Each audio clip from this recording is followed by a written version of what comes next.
ಈ ನಮ್ಮ ಕೇದಾರ್ ಕ್ಷೇತ್ರದ ಹೆಣ್ಮಗಳು,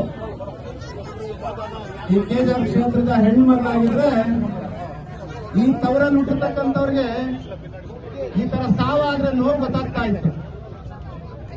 ಎಲ್ಲಿಂದನೋ ಬಂದಿರೋರಿಗೆ, ಶಿಡ್ಲಘಟ್ಟ ತುಮಕೂರಿಂದ ಬಂದಿರೋರಿಗೆ ಈ ತರ ಸಾವಾದ್ರೆ ನೋಡೋಲ್ಲ. ಯಾಕೆ? ನನ್ನ ಸುಮಾರು ಜನ ಮುಖಂಡರು ಕೇಳ್ತಾ ಇದ್ರು, ಇವಾಗ ಸುಮಾರು ಜನ ಹೇಳ್ತಾ ಇದ್ರು ಇವತ್ತಿನ ಪರಿಸ್ಥಿತಿ ಎಲ್ಲ ಇವತ್ತು ಎಲ್ಲರೂ ಕೇಳ್ತಾ ಇದ್ರು ಒಂದೇ ಪ್ರಶ್ನೆ,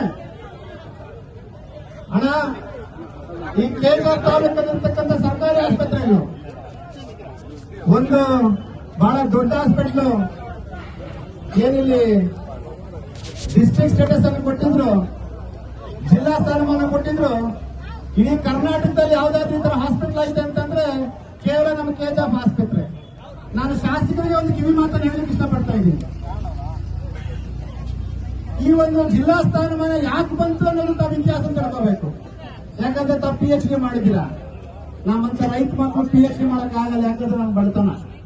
ನಿಮ್ಮಪ್ಪ ಅಂದ್ರೆ ಗೌರವಾನ್ವಿತ ಸಚಿವರು, ಇವತ್ತೇನು APL ಕಾರ್ಡ್ನ ಕತ್ರಿಗೆ ಹಾಕ್ತಾ ಇದಾರಲ್ಲ, BPL ಕಾರ್ಡ್ಗಳನ್ನ, ಆತರ ಸಚಿವರುಗಳು ನಿಮ್ಗೆ ಗೋಲ್ಡನ್ ಸ್ಪೂನ್ ಕೊಟ್ಟಿದ್ದಾರೆ, ಮತ್ತೆ ನಿಮ್ಮನ್ನ ಒಳ್ಳೊಳ್ಳೆ ಕಾನ್ವೆಂಟ್ ಅಲ್ಲಿ ಓದಿಸಿದ್ದಾರೆ. ನಾನು ಹೇಳ್ತಾ ಇಲ್ಲ ಇದನ್ನ, ನೀವೇ ಹೇಳ್ತಾ ಇದ್ದೀರಾ. ನಾನು ಬಹಳ ಬುದ್ಧಿವಂತ ಮಹಿಳೆ, ನನ್ನ ಅಪ್ಪ ನನಗೆ ಒಳ್ಳೆ ಸಂಸ್ಕಾರ ಕೊಟ್ಟಿದ್ದಾರೆ, ನನ್ನ ಅಪ್ಪ ನನಗೆ ಮಾನವೀಯತೆ ಕೊಟ್ಟಿದ್ದಾರೆ, ನನ್ನ ಅಪ್ಪ ನನಗೆ ಧರ್ಮ ಕಳಿಸ್ಕೊಟ್ಟಿದ್ದಾರೆ ಅಂತ ನೀವೇ ಹೇಳ್ತಾ ಇದ್ದೀರಾ. ಮತ್ತೆ ಮಾತ್ರ ಮುಂಚೆ ಹೇಳ್ತಿದ್ರೆ ನಾನು ಹೆಣ್ಣು ಮಗಳು, ನನ್ನ ಬೆಳೆಯೋದನ್ನು ನೋಡಿದ್ರೆ ಅವ್ರಿಗೆ ಇಷ್ಟ ಆಗ್ತಾ ಇಲ್ಲ. ನಾನು ಮಾನ್ಯ ಶಾಸಕರ ಒಂದು ವಿಷಯನ ಕೇಳಲಿಕ್ಕೆ ಇಷ್ಟಪಡ್ತಾ ಇದ್ದೀನಿ. ಮೊದಲನೇದ ಒಂದು ವಿಷಯ ನಾನು ತಿಳಿಸ್ತೇನೆ, ಇರೋರೆಲ್ಲ ಜೋರಾಗಿ ಹೇಳಿ. ಯಾರಾದ್ರೂ ದುಡ್ಡು ಬಂದಿದ್ದೀರಾ ಇಲ್ಲಿ?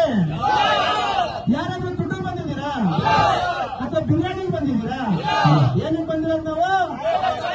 ಏನಕ್ಕೆ ಬಂದಿರೋದು? ರೂಪಕ, ನೀವೊಂದು ಡ್ಯಾಮ್ ಓಪನ್ ಮಾಡ್ಬೇಕಂದ್ರೆ ದುಡ್ಡು ಕೊಟ್ಟು ಜನ ಕರ್ಸ್ಕೊಳ್ತೀರಾ.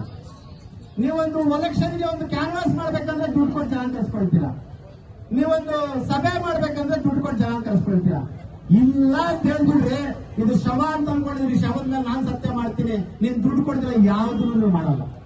ಆದ್ರೆ ಈ ಮಣ್ಣಲ್ಲಿ ಹುಟ್ಟಿರ್ತಕ್ಕಂಥ ಮೋಹನ್ ಕೃಷ್ಣ ಇರ್ಬೋದು, ಜ್ಯೋತಿಬಾಸ್ ಇರ್ಬೋದು, ನಮಗಿಂತ ಹಿರಿಯರು ಈ KGF ಅನ್ನ ಕಟ್ಟದಂತ ಮಾನ್ಯ ಭಕ್ತವತ್ಸಲಂ ಸಾರೋರು ಇರ್ಬೋದು, ಅಥವಾ ನಮ್ಮ ಇಲ್ಲಿ ಹುಟ್ಟಿರ್ತಕ್ಕಂಥ ಮಣ್ಣಿನ ಮಗ ಆದಂತ ರಾಜೇಂದ್ರ ಇರ್ಬೋದು, ಅಥವಾ ಇನ್ನೂ ಅನೇಕ ಮಹಾನ್ ಭಾವರು ಈ KGF ಮಣ್ಣಿಗೋಸ್ಕರ ಪ್ರಾಣವನ್ನ ಬಿಟ್ಟಿದ್ದಾರೆ, ಆಸ್ತಿಗಳನ್ನ ಕಳ್ಕೊಂಡಿದ್ದಾರೆ, ಕೇಸುಗಳನ್ನ ಹಾಸ್ಕೊಂಡಿದ್ದಾರೆ.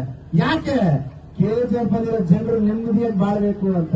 ಇವತ್ತು ನಮ್ದೊಂದು ಮನವಿ ನಿಮಗೆ ರೂಪಕ, ಹಾಸ್ಪಿಟಲ್ ಒಂದು ಹಾಸ್ಪಿಟಲ್ ಬೇಡ, ಫಸ್ಟ್ ಬಸ್ ಸ್ಟ್ಯಾಂಡ್ ಹೋದ್ರೆ ನಾವು ಜನರು ಕರೆದ್ರೆ, ಬಸ್ ಸ್ಟ್ಯಾಂಡ್ ಹೋಗಿ ನಮ್ಮ ಜನರು ಕರೆದು ನಮಗೆ ಕ್ಲೀನೆಸ್ ಇಲ್ಲ ಅಂತಂದ್ರೆ ಅವ್ರು ನೋಡಿದ್ರೆ ಕ್ಲೀನ್ನೆಸ್ ಇರಲಿಲ್ಲ, ಕುಡಿಯೋ ನೀರಲ್ಲಿ ಉಳುಮೆ ಬಿದ್ದಿದ್ರು, ಪಾನ್ಪರ ಬಿದ್ದಿದ್ರು.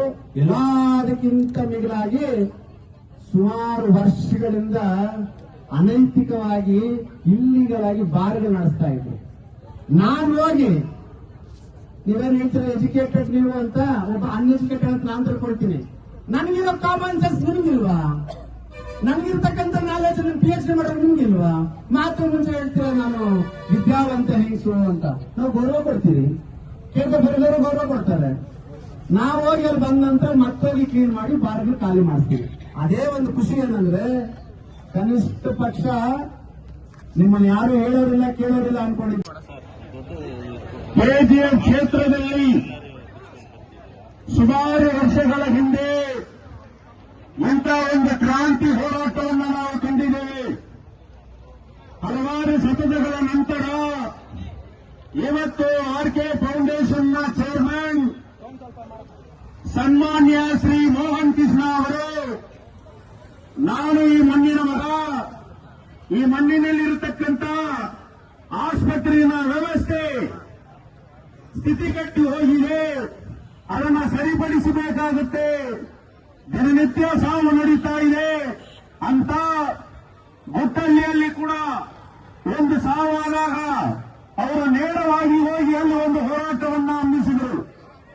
ಇಲ್ಲಿ ಕೂಡ ಜನರಲ್ ಹಾಸ್ಪಿಟಲ್ ವಿಚಾರವಾಗಿ ನಾವು ಕೂಡಲೇ ಒಂದು ದೊಡ್ಡ ಹೋರಾಟವನ್ನು ನಡೆಸ್ತೇನೆ ಅಂತ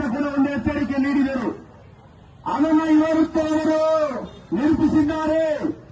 ಕೆಜಿಎಫ್ ಕ್ಷೇತ್ರದಲ್ಲಿ ಇನ್ನು ಯಾರು ಕೂಡ ಜನರನ್ನ ಏಮಾರಿಸಿ ದುಡ್ಡನ್ನ ಹಂಚಿದರೆ ಮಾತ್ರ ನಾವು ಅಧಿಕಾರಕ್ಕೆ ಬರ್ತೇವೆ, ನಾವು ಏನಾದರೂ ಮಾಡುತ್ತೇವೆ ಎನ್ನುವ ಆ ಆಲೋಚನೆ ಇನ್ನು ಮುಂದೆ ಕೂಡ ಯಾರಿಗೂ ಇರೋದಿಲ್ಲ. ಆ ರೀತಿಯಲ್ಲಿ ಇವತ್ತು ಆರ್ಕೆ ಫೌಂಡೇಶನ್ನ ಚೇರ್ಮನ್ ಆದಂತ ಸನ್ಮಾನ್ಯ ಶ್ರೀ ಮೋಹನ್ ಕೃಷ್ಣ ಅವರು ಕೆಜಿಎಫ್ ಗಾಂಧಿ ಸರ್ಕಲ್ನಿಂದ ಸುಮಾರು 1000 ಗಟ್ಟಲೆ ಯುವಕರನ್ನ ಒಗ್ಗೂಡಿಸಿ ಒಂದು ಕ್ರಾಂತಿ ಮೆರವಣಿಗೆಯನ್ನ ಮಾಡಿಸಿ ನೋಡಿಸಿದ್ದಾರೆ. ಈ ಕೆಜಿಎಫ್ ಕ್ಷೇತ್ರದಲ್ಲಿ ನ್ಯಾಯವನ್ನ ಕೇಳುವುದಕ್ಕೆ ಇನ್ನೊಬ್ಬ ಮಗ ಹುಟ್ಟಿದ್ದಾನೆ ಅನ್ನೋದನ್ನ ಇವತ್ತವರು ಈ ಕೆಜಿಎಫ್ಗೆ ತೋರಿಸಿದ್ದಾರೆ.